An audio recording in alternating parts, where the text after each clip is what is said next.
Maravilha, bom dia pessoal.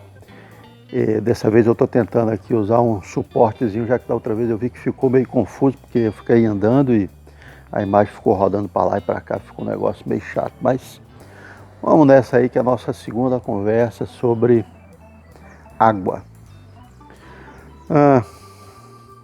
Nós já conversamos aí, falamos um pouquinho no nosso primeiro bate-papo sobre a água como um solvente universal e por ser uma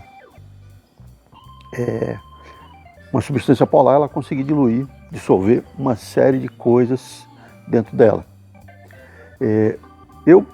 Para mim, eu enxergo a água dentro do processo de produção de cerveja, e isso a gente pode estender para várias outras coisas também, como tendo três papéis fundamentais. Três papéis que,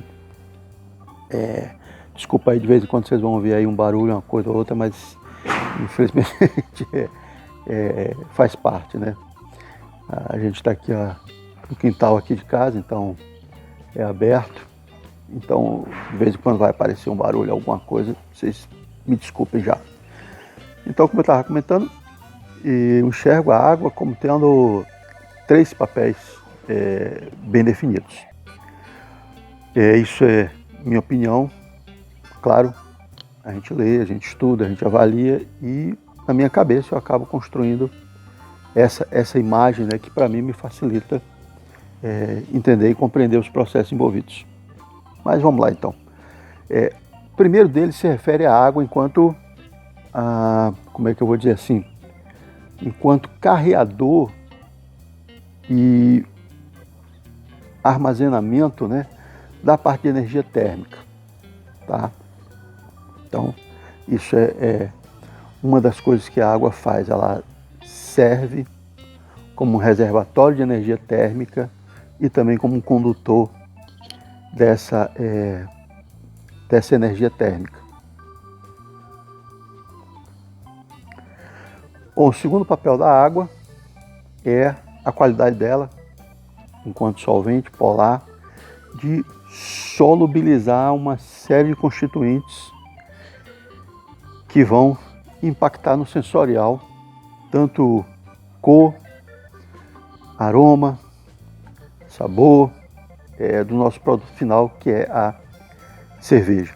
Então, essa capacidade dela enquanto substância polar de promover essa solubilidade vai ter com certeza um impacto final no nosso produto, que é a cerveja, tá? E em terceiro lugar, ela entra como um dos reagentes dentro das diversas reações que acontecem na produção da cerveja. Então a gente pode ilustrar, por exemplo, as enzimas, as quais a gente utiliza aí dentro do processo da mostura. Sem água, ou sem água suficiente, não ocorreria, né? E aí você pode, por exemplo, verificar que se o grão está seco, né, o malte está seco, as reações estão completamente paralisadas ou reduzidas violentamente ao mínimo possível, inclusive para poder estender o tempo de armazenamento desse malte. E praticamente quase tudo a gente sempre faz isso. É um método interessante de você armazenar e prolongar os tempos de armazenamento, especialmente de alimentos, mas a gente pode falar de tudo. Então é só você reduzir os teores de água que você prolonga o tempo de armazenamento desse material, tá?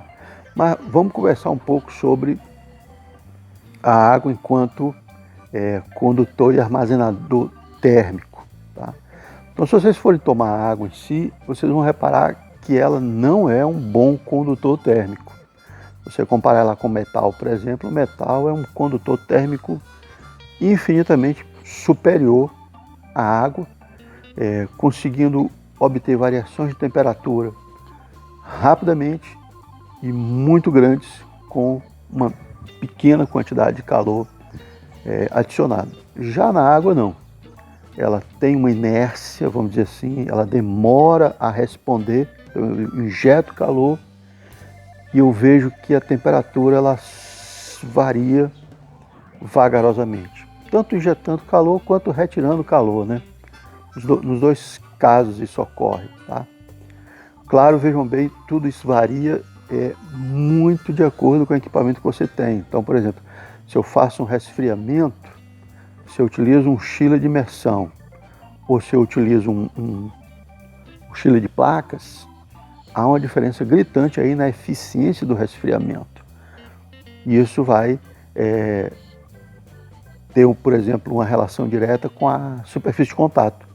Então, um chiller de placas é muito mais interessante porque ele tem uma área de superfície de contato muito superior à de um chiller de imersão, por exemplo. Claro, se eu tiver um mega chiller de imersão, todo hiper ultra dimensionado para minha panela, e um chiller pequenininho, né? O chiller de imersão pode ser que acabe sendo mais eficiente do que o chiller de placa. Então, assim, por favor, né? A gente tem sempre que levar em consideração qual é o tipo de equipamento que a gente está utilizando. Mas isso é importante para a gente poder calcular, tanto para aquecer quanto resfriar, eu tenho que calcular a minha potência térmica, né? Então, por exemplo, eu não tenho como fazer 100 litros de cerveja numa panela no fogão de casa, fogão doméstico. Eu não tenho potência calorífica suficiente para aquela quantidade de água de mosto que eu tenho. Bom, então isso é interessante para a gente porque isso evita, por exemplo, quando a gente está trabalhando num processo que existem materiais que são sensíveis à temperatura, por exemplo, as enzimas. Se eu passar de 70, 74 graus centígrados, as enzimas degradam termicamente e eu perco a atividade enzimática. Ou eu posso levar a processo de caramelização no meu malte que vão me dar aromas, sabores e colorações que não estão em acordo com aquele produto que eu quero.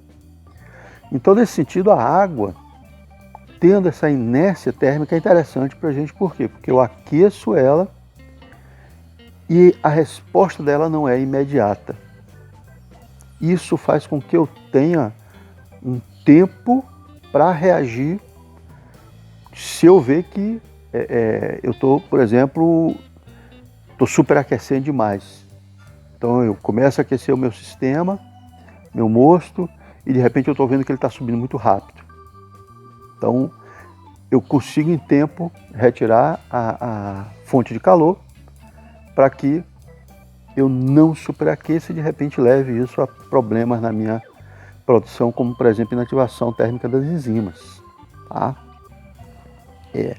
Por outro lado, industrialmente, né, quando a gente for em grande escala, isso é um problema para mim. Por quê? Porque eu tenho agora volumes muito grandes, significativos, e eu tenho que aquecê-los de uma forma rápida, né? Eu não tenho como ter, eu vou aquecer, mas eu vou levar 8 horas para aquecer essa panela aqui de 500 litros, por exemplo, ou de 200 litros. Aí não me serve. Então, eu tenho que rapidamente poder ter potência térmica suficiente para poder aquecer aquela panela num tempo hábil que me permita fazer 1, 2, 3 braçagens turno ou dia, né?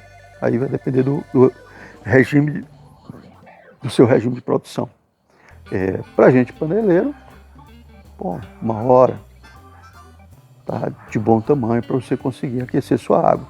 Você pode botar ela mais cedo, quando você vai lá limpar alguma coisa, moer grão ou se preparar, a água está lá aquecendo.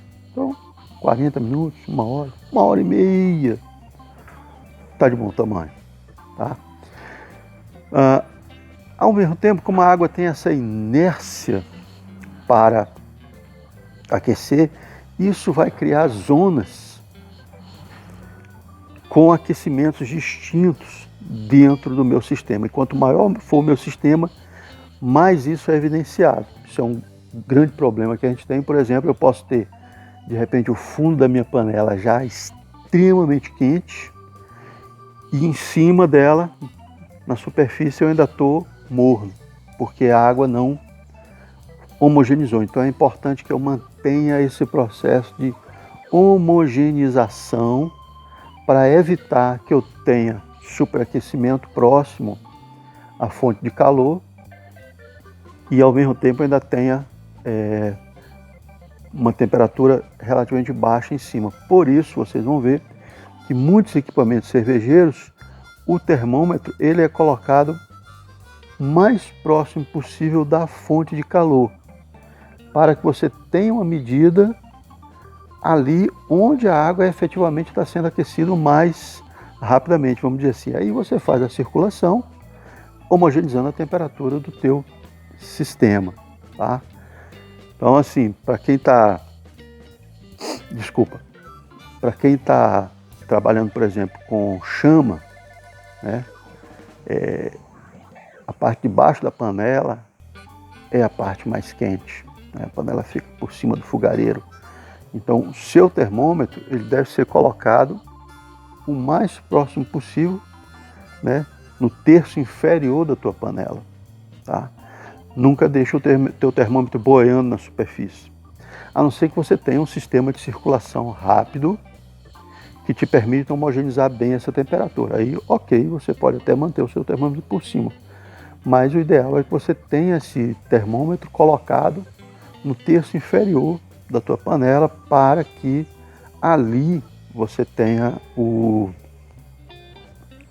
é que eu vou dizer assim, uma aferição mais precisa do local mais sensível, né? Porque de repente, se ali você ultrapassa a temperatura, você pode estar desnaturando as suas enzimas. E aí você vai perdendo eficiência de conversão na medida que essas enzimas forem sendo desnaturadas. Então é importante que você consiga mensurar isso rapidamente e tome atitudes antes que ocorra, né? Então se você está vendo a temperatura subindo muito, chegou lá em 68, você já retira o fogo, né? Uma outra coisa que é interessante a gente notar também é a questão da inércia térmica da água, né? Então existe esse atraso entre o calor que eu injeto na água e o tanto que a temperatura vai aumentando. Tanto que você está ali aquecendo, deu sua temperatura desejada, 66, por exemplo, aí você desliga o fogo e você ainda vai ver a temperatura subir mais 1, 2, 3 graus a depender, né? Por quê? Porque você ainda tem energia térmica ali dentro, que foi introduzida no sistema, mas que ela tem uma demora até isso aparecer na forma de temperatura, tá? Então é importante a gente fazer essa distinção entre calor e temperatura, não são equivalentes, tá?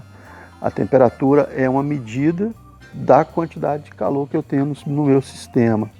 Então, na verdade, as variações de temperatura vão me dar a quantidade de calor que está sendo introduzido no sistema.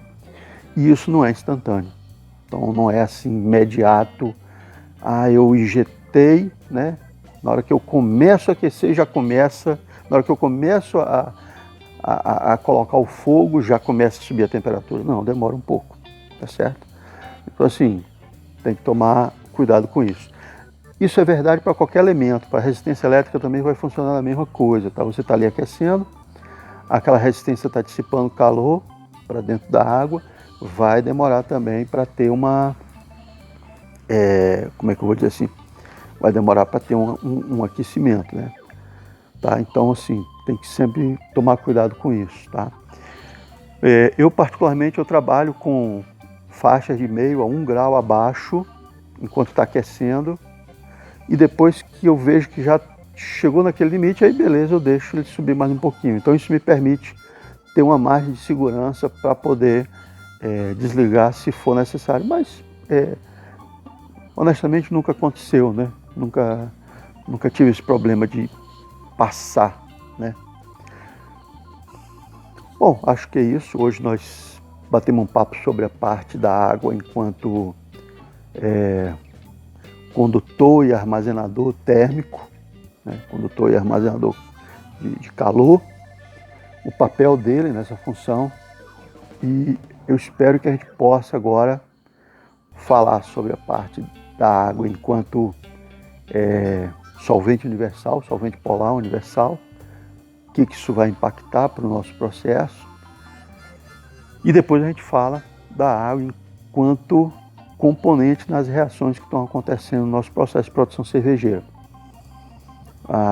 Por enquanto a coisa está bem superficial, até mesmo porque eu não sei se esse formato vai me permitir entrar muito fundo nesses conceitos. Talvez a gente vá picando em vídeos menores, que a gente possa de repente conversar um pouco mais sobre cada item. Tá joia? É isso então, ficamos por aqui.